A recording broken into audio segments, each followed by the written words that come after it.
بسم الله الرحمن الرحيم. الحمد لله رب العالمين، والصلاة والسلام على سيدنا محمد وآله الطاهرين. اللهم صل على محمد وآل محمد. اللهم وفقنا وجميع المشتغلين، خصوصا الحاضرين بحق أمير المؤمنين.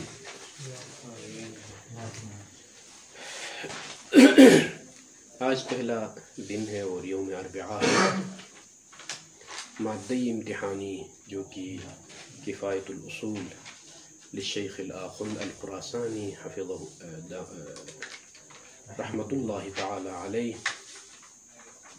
کفایہ کی خصوصیت آپ سے مخفی نہیں ہے کہ شیخ آخند خراسانی کی اس کتاب کی قدر و قیمت حوزہ علمیہ میں خود شہید صدر بھی معترف ہے کہ حلقہ ثالثہ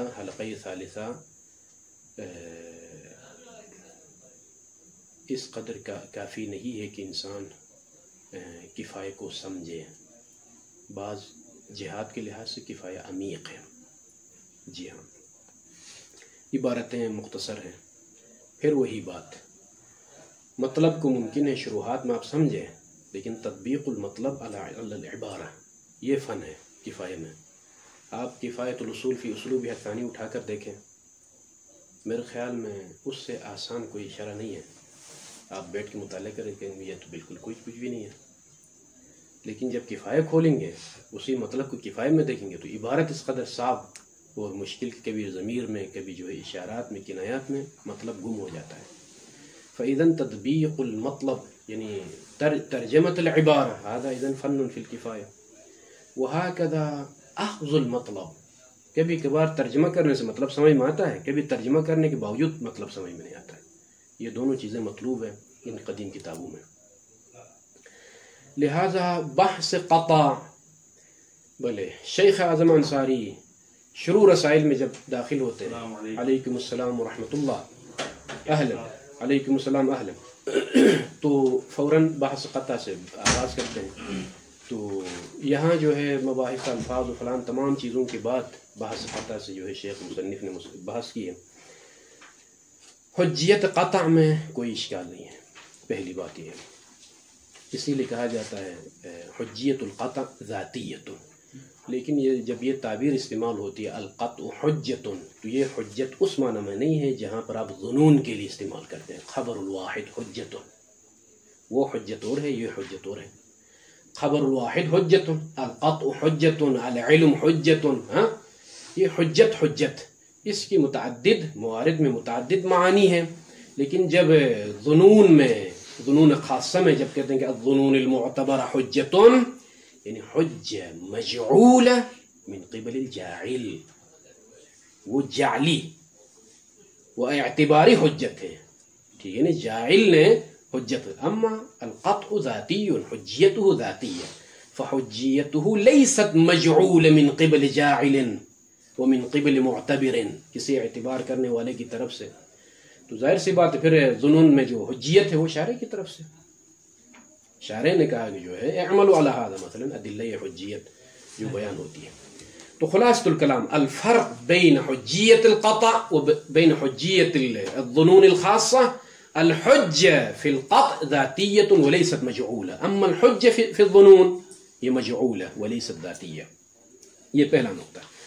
دوسرا، سابقت کتاب میں جو امور بیان ہوئے، چونکہ تقریباً 7 امر بیان ہونے والے ہیں، امر ثالث سے آغاز درس کا، سابقہ جو امور بیان ہوئے، اول ثانی جو 2 امر بیان ہوئے، اس کا خلاصہ کچھ اس طرح سے ہے کہ قطع کے لیے 3 خصوصیتیں بیان ہوئی ہیں.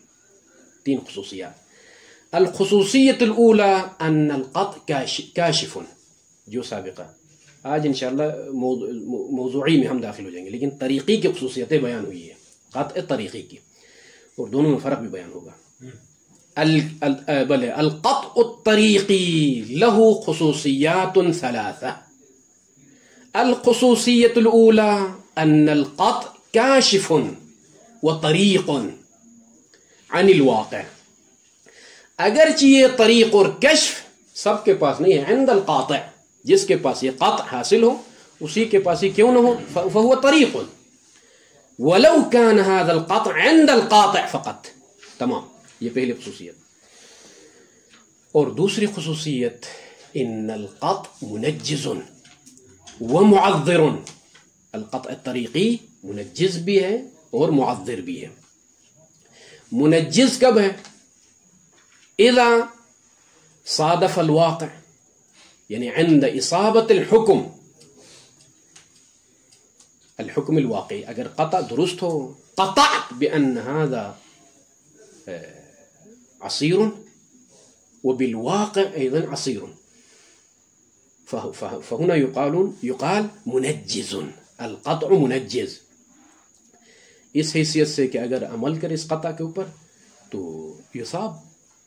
منجز ہونے کا مطلب یہ ہے کہ آپ کے حق میں حکم منجز ہے اور جو ہے آپ عمل کریں یصاب، ثواب ملے گا. اور اگر عصیان کرے، مخالفت کرے تو یعاقب. معذریت کا مطلب یہ ہے کہ القطع معذر، مجھے معذور بنا دیتا ہے. یعنی کیا مطلب؟ میں عذر خواہی کر سکتا ہوں. قطعت وفحص بعد الفحص والتدقیق حصل عندي قطع بأن هذا واجب مثلا، اور عمل کے بعد میں پتہ چلا کہ نہیں واجب نہیں تھا، وہ حرام نکلا فرض کریں، تو یہاں پر انا معذر اعتذر من اللہ، میں نے بذلت الجہود وبحثت وفحصت حصل عندي قطع بالوجوب، بعد میں کشف ہو جائے نہیں بھائی، تو وہاں پر معذر ہے. القطع يعذرك، انت تعتذر، عذر خواہی آپ کر سکتے ہیں. خوب، یہ پہلا یہ دوسرا نقطہ، دوسری خصوصیت کہ القطع معذر و منجز. تیسری خصوصیت یہ ہے کہ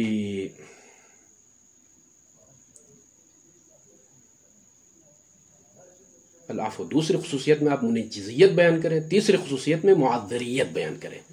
یہ پہلا مطلب یہاں تک. دوسرا مطلب جو بیان ہوا ہے سابقہ کہ ما معنی التجری وما معنی الانقیاد وما معنی الطاعة وما معنی المعصیہ، ان کی طرف اشارات ہوئے ہیں. وہ یہ کہ تجری میں خلاصۃ الکلام یہ ہے کہ مجھے قطع حاصل ہونے کے بعد کہ یہ حرام ہے، اقدام کیا اور بعد میں وہ حرام ثابت نہیں ہوا. قطعت بأن هذا خمر وشرب وطلع أنه عصير، تو یہاں پر تجری ہے. جرأتاً امام السید و مولا الحقیقی، یہ جرأت کا نام ہے تجری، کہ حرام کے بارے میں یقین ہونے کے باوجود آپ نے اقدام کیا، اور اگرچہ واقع میں وہ فعل حرام نہیں نکلا لیکن آپ کی یہ جرأت، تو یہ ہے تجری. اور انقیاد کیا ہے؟ قطع بأن هذا واجب او مستحب او فلان، عمل کرنے کے بعد پتہ چلا نہیں وہ واجب نہیں. یہ انقیاد و تسلیم ہے مقابل تجری کے مقابلے میں. اور ایک فعل متجرہ بھی، جس فعل کے بارے میں آپ نے اقدام کیا ہے اس کو فعل متجرہ بھی، متجرن بھی، جس کے بارے میں تجری ہوئی. هذا الفعل قبیح او لیس بقبیح، یہ بحث ہوئی ہے، شیخ نے تعرض کیا. فرماتے ہیں کہ نفس الفعل لیس قبیحا. اب میں نے قطع پیدا کیا کہ یہ شراب ہے، پینے کے بعد پتہ چلا کہ عصیر ہے، عصیر شرب العصیر لیس قبیحا، مباح بل راجح احیانا مثلا حفاظا علی النفس. تو اس میں کون سی قباحت ہے بھائی؟ فعل متجرہ قبیح نہیں ہے. اما قبح فاعلی ہے یا نہیں ہے؟ قطعا قبح فاعلی ہے، قبح فعلی نہیں ہے. نفس الفعل لیس قبیحا، لیکن قبح فاعلی لأنه تجرا، یقین ہونے کے باوجود کہ یہ شراب ہے اور اقدام کیا ہے. یعنی هذا الاقدام والجرأة کاشف عن خبث سریرته، خباثت باطنی رکھتا ہے کہ یقین ہونے کے باوجود اقدام کرنا. یہ الگ بات ہے کہ واقع میں وہ شراب نہیں بلکہ عصیر کی صورت میں وہ چیز سامنے آئی ہے. خوب، ابھی حرام ہے یا نہیں ہے یہ شرعی طور پر اقدام؟ تو کہتے ہیں کہ مجھے یقین حاصل ہوا کہ یہ خمر ہے، هذا قطعت بأن هذا خمر، تو نفس فعل متجرہ تو قبیح نہیں ہے، لیکن حکم شرعی ذاتاً قبیح نہیں ہے وہ، لیکن حکم شرعی کیا ہے اس میں اختلاف ہے۔ تو قول یقول کہ نفس فعل حرام نہیں ہے، شرب لیس حرام نہیں ہے۔ کیوں حرام نہیں ہے؟ اس لیے کہ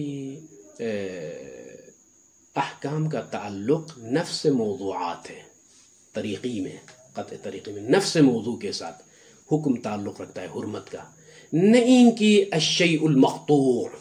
مثلا الخمر المقطوع حرام نہیں ہے ہمارے پاس، کیونکہ آپ نے قطع پیدا کیا ہے کہ فلان خمر ہے لہذا وہ حرام ہے۔ نہیں بھائی، آپ کے قطع کی وجہ سے وہ حرام نہیں ہے۔ حکم اس طرح سے نہیں ہے کہ الخمر المقطوع به حرام، اس طرح سے نہیں ہے۔ حکم شرعی کا تعلق ذوات موضوعات ہے، نہیں کہ الذوات الموضوعات المتصفة بالعلم والقطع، وہ متعلقات احکام شرعی نہیں ہے۔ یہ آخوند نے بیان کیا ہے، اور یہ بات طے ہے، یعنی کہ الشیء المقطوع لیس حراما بل الشیء هو نفسه حرام۔ مثلا الخمر هو نفسه حرام، نہیں کہ الخمر المقطوع یعنی قطع ماخوذ موضوع میں، ایسا نہیں ہے، طریق ہے۔ اسی طرح سے جب کہا جاتا ہے جو ہے البول نجس یا البول المقطوع به نجس، البول نجس، البول نجس نہ البول المقطوع به نجس۔ فاذن حکم شرعی بھی حرمت نہیں ہے، حکم شرعی بھی حرمت نہیں ہے۔ یہ ایک قول ہے اس میں حکم شرعی کے لحاظ سے، لیکن عقاب ہوگا یا نہیں یہ ایک مسئلہ ہے۔ یہ شیخ نے بیان کیا پہلے کہ هل المتجری يعاقب على جرأته او لا يعاقب، بعبارة اخرى هل المتجری يعاقب على خبث سریرته او لا، قبح فاعلی کی بنا پر اس کو سزا ملنی چاہیے یا نہیں۔ شیخ اعظم انصاری کی رائے واضح ہے، کہتے ہیں لا یذم، قابل مذمت ہے، ایک باطنی خباثت ہے، اور باطنی خباثت پر جو ہے نا سزا نہیں ہوتی ہے، وإلا بہت ساروں کو، ہم سب کو جو ہے سزائیں ملیں گی۔ بھائی ہے ہم پاک تو نہیں ہے نا اندر سے، پتہ نہیں کیا کیا سوچتے ہیں ہم، ہے یا نہیں ہے؟ بلے الخبث الباطنی اذا يعاقب عليه فيعاقب كل انسان منا لا فقط هذا المتجری۔ اس نے کوئی کام حرام خارج میں انجام دیا ہے؟ نہیں، اس نے تو جوس پی لیا ہے، جوس پینا کوئی حرام کام ہے؟ حرام تو نہیں ہے۔ رہ گئی بات جو ہے جرأت کیا ہے، وہ کس طرح سے جرأت؟ قطع حاصل ہونے کے باوجود اس نے اقدام کیا ہے، هذا الفعل ليس حراما۔ اما قبح فاعلی، خباثت داخلی ہے، اس کی وجہ سے شیخ اعظم انصاری فرماتے ہیں کہ لا يعاقب، فقط مذم عند العقلاء، صفہ مذمومہ، ایک مذموم صفت کا حامل انسان ہے۔ اسی لیے کہتے ہیں نا حسد، منہاج الصالحین میں سید کیا فرماتے ہیں؟ الحسد اذا اظہر حرام واذا لم يظہر بفعل او بقول، دل ہی دل میں جل رہا ہے تو وہی جلنے دو، ختم، بس وہی کافی ہے، مذموم شیء مذموم ہے۔ اما يعاقب علیہ لا، بات واضح ہو رہی ہے نہیں؟ ہاں خوب۔ واما آخوند کفائی فرماتے ہیں لا يعاقب على هذا الشيء، ولماذا عنده كلام طويل، فی الحال پھر اس بحث میں ہم نہیں جائیں گے، عنده كلام طويل۔